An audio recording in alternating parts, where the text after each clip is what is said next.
भूमनपुर नामक एक गांव में राजू नामक एक धोबी और उसकी बेटी रेखा रहते थे। हर रोज वो दोनों गांव के लोगों के कपड़े को धोने नदी के किनारे जाते थे। वहाँ वो कपड़े धो के सुखाते थे और तब सूखे हुए कपड़ों को उनके घर ले जाते थे। राजू उन कपड़ों को इस्त्री करता था और रेखा इस्त्री किए हुए कपड़ों को तय करती थी। तब जिनको जो कपड़े लौटाना है उन्हें अलग अलग जमा करती थी। ऐसे हर दिन वो मेहनत करके पैसे कमाते थे और ऐसे ही कुछ दिन बीत जाते हैं।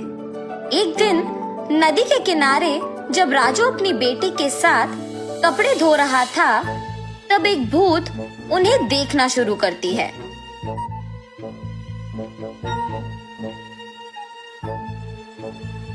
न जाने मैं कब ऐसे कपड़े पहनूंगी। ऐसे उन कपड़ों के पास जाकर उन्हें पकड़ने की कोशिश करती है, लेकिन उन्हें पकड़ नहीं पाती है। तब क्या मैं इस कारण इन कपड़ों को पकड़ नहीं पा रही हूँ कि मैं एक भूत हूँ? ऐसे सोचकर राजू की बेटी रेखा की ओर देखती है। बिना कुछ सोचे समझे उसके अंदर घुस जाती है। घुसने के तुरंत बाद लाल लहंगा और जैकेट मौजूद जगह को भाग के जाती है और हाथों में कपड़ों को पकड़ के बहुत खुश हो जाती है। बेटी को ऐसे अजीब तरह से पेश आते देख राजू कहता है, हाँ क्या हुआ तुम्हें रेखा? वहाँ खड़ी हो, बहुत सारा काम है, चलो। लेकिन रेखा में भूत घुसने के कारण वो कुछ नहीं कहती है। तब राजू उसके पास जाता है। रेखा गुस्से से अपनी पिता की ओर बड़ी आंखों से और लंबी नाखून के साथ देखती है। उसे ऐसे देख उसके पिता डर जाते हैं।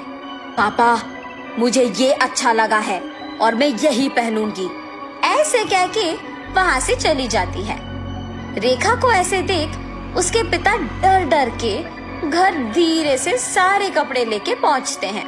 तब तक रेखा वहाँ उसको जो कपड़े पसंद आए वो सारे पहन के तैयार होती है।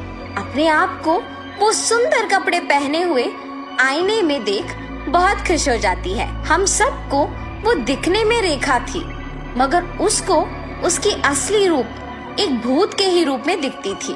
और ऐसे ही हर रोज आए हुए कपड़ों में अपने पसंदीदा कपड़े चुनकर उन्हें पहन के तैयार होके अपने आप को आईने में देख खुश होती थी।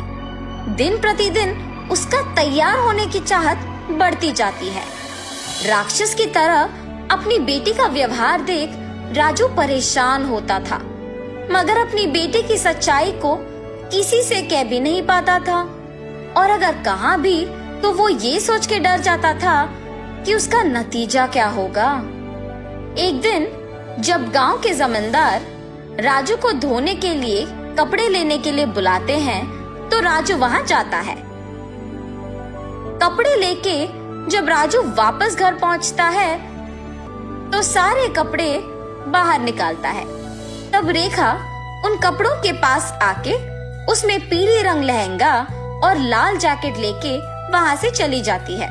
जब राजू को कपड़े लौटाने का समय आया तो वो देखता है कि उसमें पीली लहंगा और लाल जैकेट नहीं है।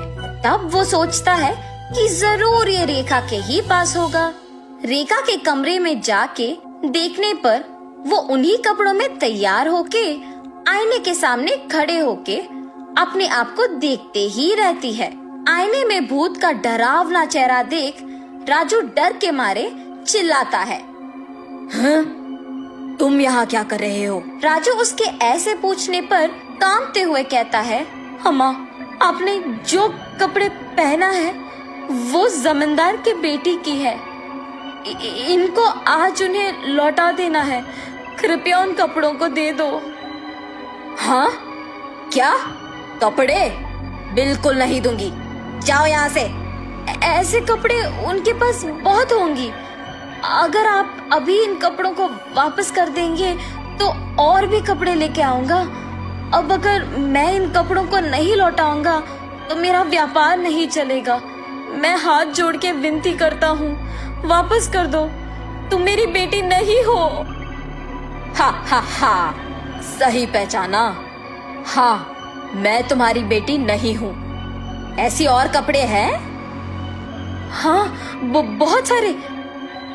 तो फिर इन कपड़ों की मुझे क्या जरूरत? ऐसे कहकर उन कपड़ों को वहां छोड़ के हवा में उड़ के गायब हो जाती है। ये जान के जमींदार की बेटी के पास बहुत सारे कपड़े हैं, वो सीधा उनके ही घर पहुंच जाती है। अच्छे कपड़ों के लिए सारे कमरे छान मारती है। उस घर में मौजूद जमींदार के परिवार वासियों को राजू की बेटी का व्यवहार कुछ समझ में नहीं आता है। जमींदार की बेटी अपने पिता को बुला के कहती है, पापा पापा, राजू की बेटी रेखा बहुत अजीब तरह से पेश आ रही है। ऐसे कहते ही वो वहाँ जाकर कहता है, ए लड़की, क्या कर रही हो? पागल हो गई हो क्या? जमींदार के ऐसे कहने पर क्रोधित होके रेखा जोर से चिल्लाते हुए अलमारी को उठा के उन पर फेंक देती है। सभी डर जाते हैं और जो कुछ भी वो मांगती है उसके सामने रख देते हैं। रंग बिरंगी कपड़े, जेवर, चूड़ियाँ, सब। हाँ, आओ आओ, मुझे तैयार करते हुए मेरी सेवा करो, आओ। सभी डर के मारे उसके आदेश का पालन करते हैं। उसे तैयार करके उसके सामने ही एक बड़ा आईना भी रखते हैं और सभी उसके पास नीचे बैठ जाते हैं। तभी उसके पिता राजू कपड़ों के साथ जमींदार के घर पहुंचता है। राजू को देख जमींदार गुस्सा होके उस पे चिल्लाने लगता है। वो देख रेखा उसकी शक्तियों का उपयोग करके जमींदार को नीचे गिराती है। क्रोध में पागल होकर सारा सामान जोर जोर से नीचे गिराती रहती है। वहाँ मौजूद सभी को एकदम डरा देती है। एक स्वामी जी ये सब नहीं देख पाते हैं और जमींदार के घर पहुँच जाते हैं। सीधा रेखा के पास जाकर उस पे गंगा जल डालते हैं। कुछ मंत्रों का प्रयोग करके रेखा से उस भूत को बाहर लाके उसे एक बोतल में बंद कर देते हैं। भगवान के रूप में आकर आपने मेरी बेटी को बचाया। उस स्वामी जी का धन्यवाद करके जमींदार से भी माफी मांगकर वहाँ से चले जाता है।